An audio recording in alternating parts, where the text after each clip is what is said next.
Hey guys. Hey everybody. Zach here. Welcome back to my own personal hell. Tell me guys, have you guys ever watched sports? I've watched a lot of sports in my day. Watched hockey, watched a little bit of football, watched a little bit of American football. Maybe some baseball. Actually, no, fuck baseball. I fucking hate baseball. Everybody who subscribes to this channel fucking hate baseball. Me and fucking anti-baseball gang fucking run these streets. Oh yeah, and I also watched a little bit of basketball too. Only when I want to fit in. But this caught my eye. Some very interesting things caught my eye. And it starts with an O and ends with an S. And it most certainly has an opening.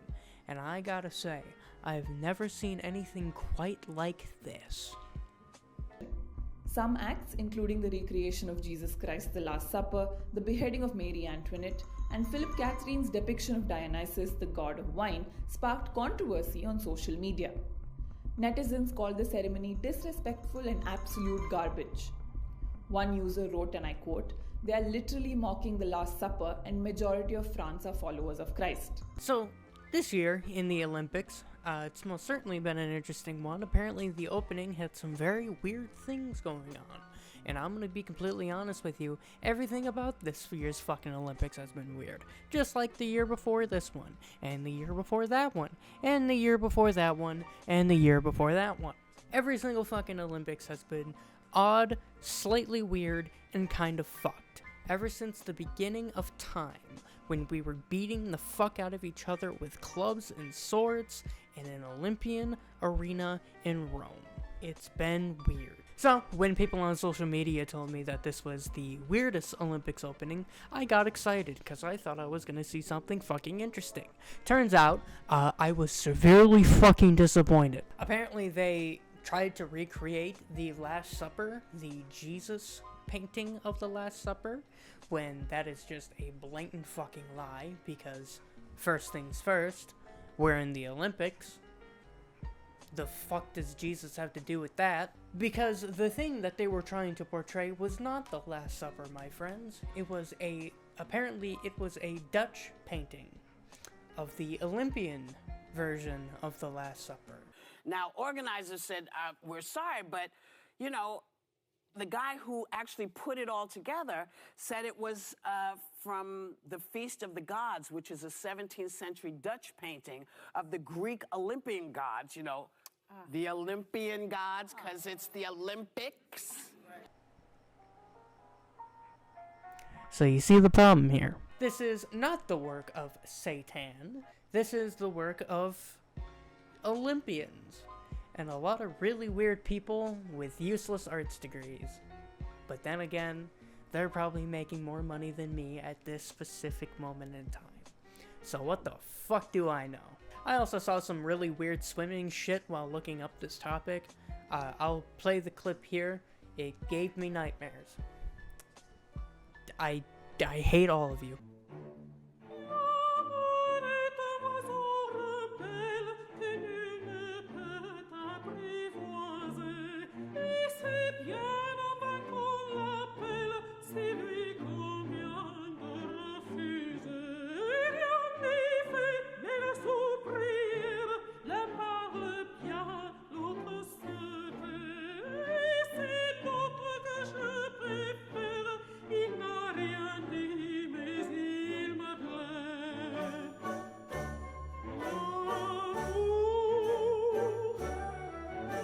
Am I dead yet?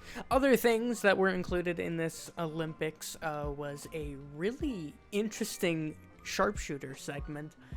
You know, I think the funniest thing about it is that you have all these people coming up onto the stage, you know, getting ready with all these, like, headsets, glasses, peripherals, fucking bodysuits, and like they're about to fucking assassinate a public official.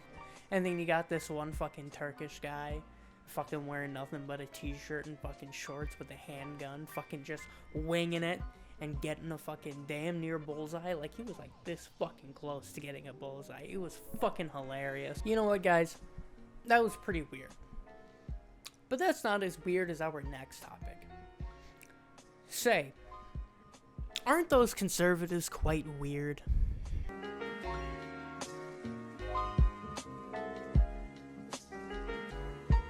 There has been a new rise on the Twitters, on the interwebs, of the left and right basically calling each other weird. And in other news, the sun rose today. I don't know why I have to talk about this. I think both sides are fucking weird. Let's take a stroll down the yellow brick road and, I'll point out the things that I find fucking weird. Let's talk about the left wanting to transition kids. That's pretty fucking weird. Let's talk about how the right wants to write fucking kids books about how great Donald Trump is and his presidency, basically indoctrinating children.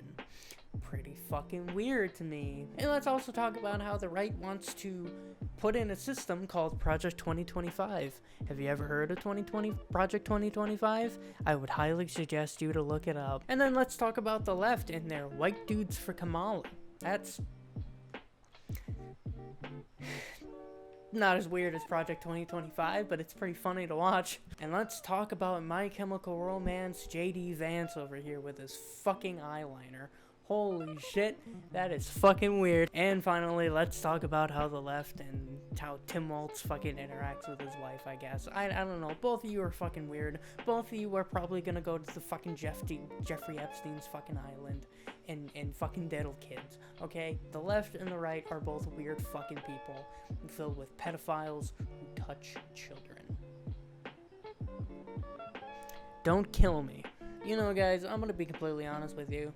I'm thinking about hopping into this presidential race, not because it would be really fucking funny to see me on a podium saying the most radical shit on earth, but honestly, my radical shit would probably turn our country in the right direction. Look, all I'm saying is that all drug dealers need to be put on an island and just see how they do things. You know? See how much they thrive. Maybe we'll get in Australia too. I don't know. It would be really fucking funny to see, though. So vote for me for Cucky Bear 2025. Your vote is going nowhere, but at least I have validation at the end of the day that some dumbasses out there would vote for me. Vote today. Donate to my super PAC. BigBootyBitches4456 at PayPal.com. In other news, let's talk about the Supreme Court changes that Joe Biden has put forward. Very interesting. Not sure how I feel about it. I mean, I've sat on it a couple of days thinking about it, and I'm going to be completely honest with you. It ain't going anywhere, but it's some interesting concepts. Let's go over it in order. Let's talk about the Code of Conduct. This basically states that Supreme Court justices cannot take bribes, or if they do take bribes, they have to withdraw themselves from the Supreme Court decision that they are overseeing that they received a bribe for. So say McDonald's gives fucking 48 Big Macs to one of the Supreme Court judges to tell them, hey, we want to advertise to kids, make them fatter, give them more diabetes. So if you can just, vote in our favor, we'll give you a couple of Big Macs, big man. Another thing that is being introduced is term limits. 18 years for each Supreme Court justice. This is an interesting idea, but to be fair, I do think it kind of devalues the Supreme Court and makes it a little more inconsistent, because you have a bunch of different people going through there every single 18 years. So it would make the Supreme Court decisions a little all over the place. You don't have a consistency of the Supreme Court justices knowing each other and understanding where each other came from, thus making the Supreme Court more partisan than it already is, which leads into the next thing about the Code of Conduct, is that they have to withdraw themselves from political discourse, which is really dumb, because you are making decisions that will impact political discourse, so why would you sit here and try to withdraw yourself from the political discourse that you are making a decision on? Doesn't really make sense, good old JB. And then finally, let's talk about that removal of immunity. Basically what this does is that it grants immunity for anything that Donald Trump has done during his presidency or to be done in his next presidency if he wins anytime in the future. Basically what this decision says is they remove it because, I don't know, Joe Biden's pretty soyed out about how Donald Trump is basically getting away with an insurrection, which I don't blame him. That's pretty fucked. But that's pretty much it on the Supreme Court changes. I don't think it's ever going to pass. There's going to be one soyed out conservative in Congress or the Senate that will slap it down, because nothing ever happens in our country unless it's so drastic and partisan. And I just don't see the Supreme Court changes ever being partisan or beneficial to the American people. Or at least beneficial to the lobbyists. That's just me, though. So it'll never end up on the president's desk, unfortunately, because I do think that there should be changes to all of the major institutions in our country, but that's just me. So, let's talk about this social media monopoly. So now that conservatives have fucked up my second worst place to be at, Twitter, and made it the #1 worst place to be at, conservatives are now wanting to go after other social media sites for quote-unquote censorship. This is in response to the censoring, or quote-unquote censoring, of the iconic Donald Trump attempted assassination picture of him, sending his fist up in the air, being taken away by Secret Service. Apparently that photo has been censored on most of the big tech social media websites, Facebook, Google, and stuff like that. And apparently Google has been suppressing search results for pro-Donald Trump sentiment. So that's an interesting thing. I do believe that social media should be regulated, but not in the way that conservatives want social media to be regulated. Because I'm going to be completely honest with you, as much as I'd like to see Donald Trump getting his fucking ear taken clean off on social media every single fucking day, it's not too high on the list of things that I want to see, because it sets an interesting precedent. Mike Levin was literally posting the other day fucking drug cartel people skinning a victim alive and tearing out his heart. Don't you think that should be censored? You fucking sickos. Hey, thought you could get away without watching a video without one of my signature editing tidbits? Hey guys, Editing Zakkery here. In this segment here, I was going to talk about how Mark Levin, reposted a drug cartel cutting open a guy. I can't find this post, but I can most certainly show you plenty of other posts that are similar to this one. The main thing coming to mind right now is Cartel Watch. A bunch of these accounts reposting just these absolutely grotesque videos of, like, this goes back to the days of when, beheading videos were making their rounds on the internet. But they never made their rounds on Twitter. They made their rounds on Live Leak. They made their rounds on, like, the most darkest corners of the internet, like dark web shit. The fact that this is on Twitter is an absolute... It's disgusting, frankly. And I talk about it in the video, but it's wild to me that this stuff is allowed to be on here. And I'm not only talking about, like cartel beheading videos or terrorist beheadings. I'm also talking about, like, Nazi sympathizing content. Just recently, I was in the Twitter beef. This one guy by the account name of, I think it was Censored Men, was posting shit about how we need to owe Hitler an apology. Are you fucking kidding me?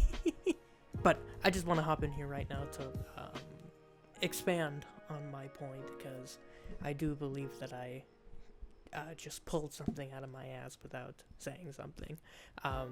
Mark Levin probably didn't repost anything. I think I probably just saw it and saw like a Mark or a Mike. In the video I said his fucking name wrong. So I'll have this editor's note in here for integrity's sake. I do not believe that Mark Levin reposted the video, though I wouldn't be surprised. He has posted some pretty odd shit, which I will show you here. But I don't think anything this fucking grotesque. Back to the video. Thank you guys. I love you. Look, guys, I'm gonna be completely honest with you. If we started censoring, I don't know, drug cartel, skinning people alive, if we started censoring fucking Al-Qaeda fucking beheading videos. I'd be pretty happy with that. I don't want to see that shit. I don't care what free speech shit you got going on inside that fucked head of yours. I don't want to see that shit.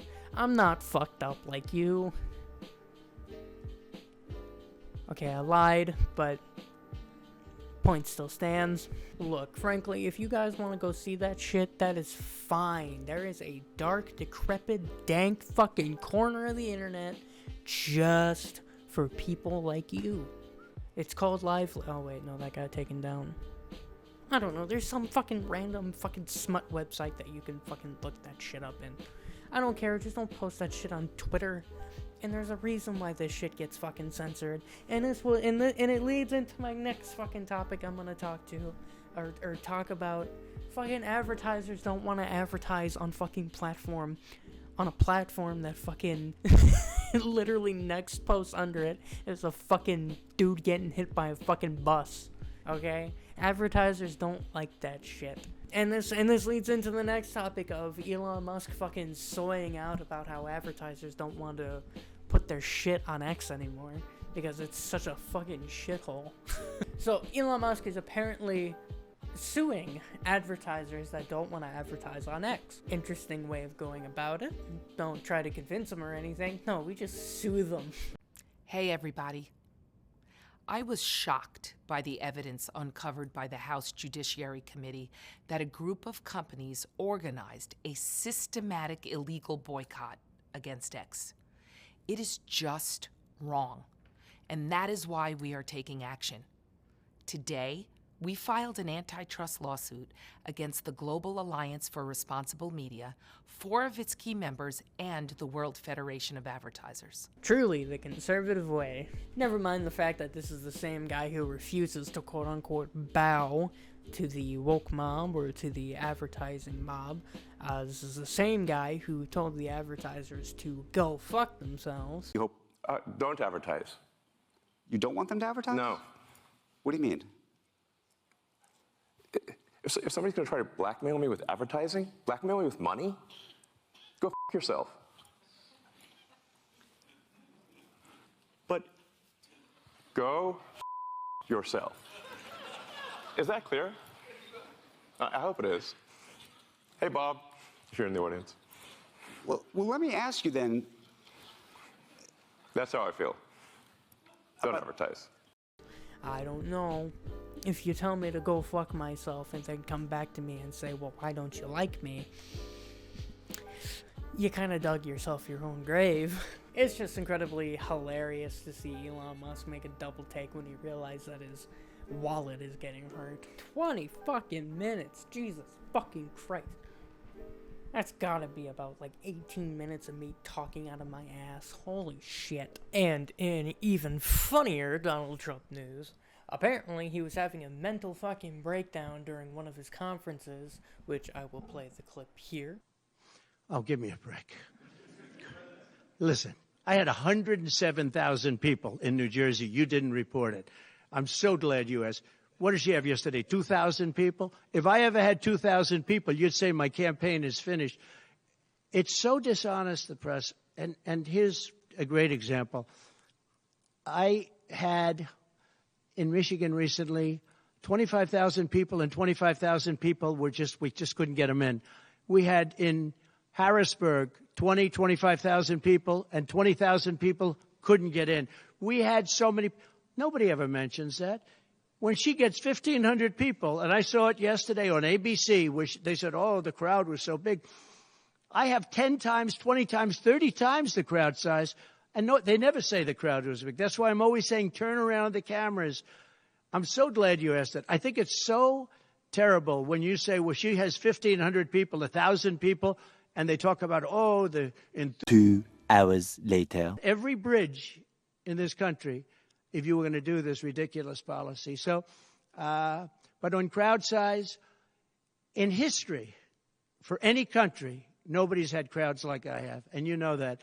And when she gets 1,000 people and everybody starts jumping, you know that if I had 1,000 people would say, that's the end of his campaign. I have hundreds of thousands of people in South Carolina. I had 88,000 people. In Alabama, I had 68,000 people. Nobody says about crowd size with me. But she has 1,000 people. Or 2,000 years later. 1,500 people, and they say, oh, the enthusiasm's back. No. The enthusiasm is with me and the Republican Party because they want to stop crime. They want to stop people from pouring into our country from places unknown and from countries unknown, from countries that nobody ever heard of. That's where the enthusiasm. And he was talking about how the former New York mayor and him were apparently going down in a helicopter accident. And during that helicopter accident, Donald Trump's friend here was talking mad shit about Kamala Harris, his ex-girlfriend. During an at times meandering press conference Thursday, amid a flurry of falsehoods. Nobody was killed on January 6th. A remarkable story from Donald Trump about a near-death experience. It's under new scrutiny tonight. The former president referring to former San Francisco Mayor Willie Brown, who dated Vice President Kamala Harris in the 90s. Well, I know Willie Brown very well. In fact, I went down in a helicopter with him. We thought maybe this is the end. There was an emergency landing. This was not a pleasant landing. And Willie was, he was a little concerned. But he told me terrible things about her. Fucking hilarious.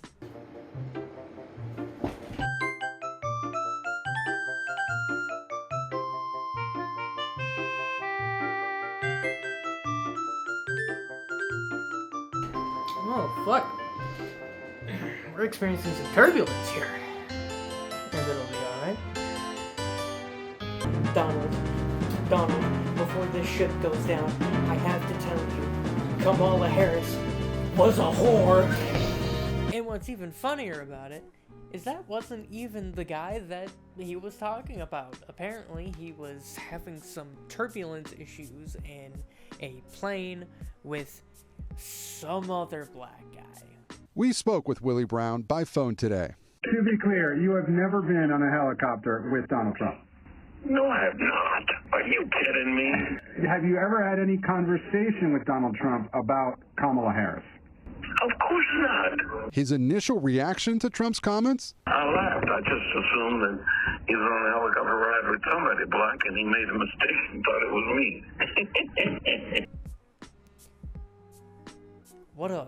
What a fucking world we live in.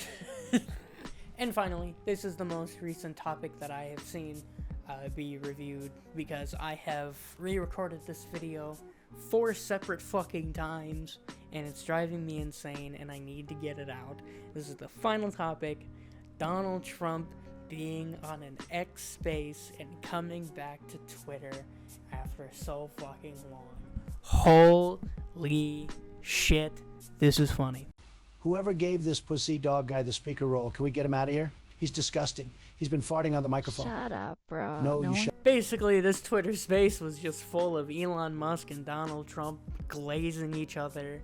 Like, holy shit, I have never seen so good deep throat action from Elon Musk. Never before in my life. You'd think that this was the human fucking centipede in a fucking live stream. And by the way, I'm looking at the numbers. You got a lot of people listening. I hope you don't get nervous because you got a lot of people listening to you right now, like 60 million or something. What is that number? It's crazy. It's amazing how you can see that right away. How many? What is the number? Wow. What is it? Well, Wow. I think in terms of people that's bigger than you said. You said 25, and you're much more than double that number, 25 million. I think you're going to be 60 or 70, and I guess over a period of time. Hey, I congratulate you. Do I get paid for this or not?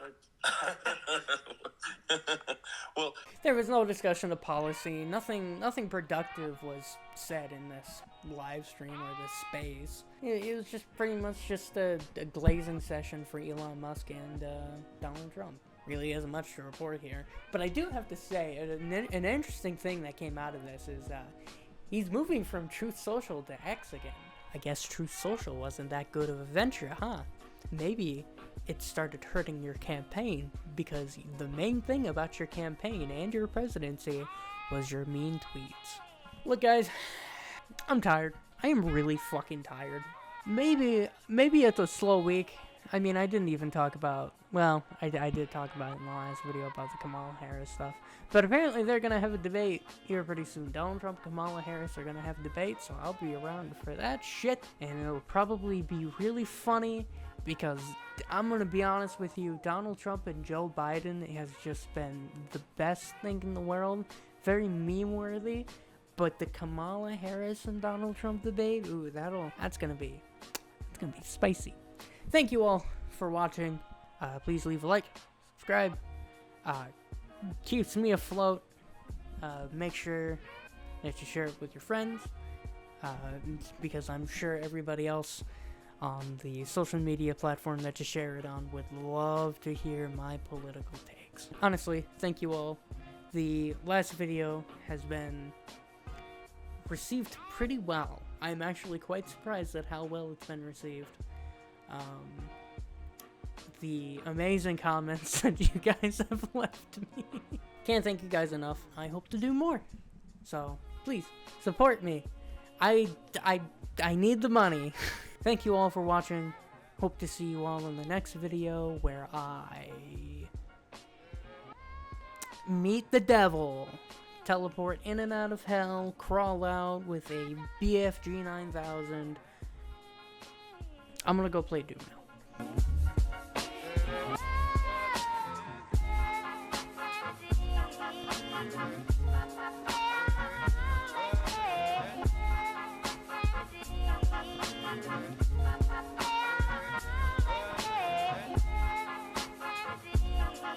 Hey.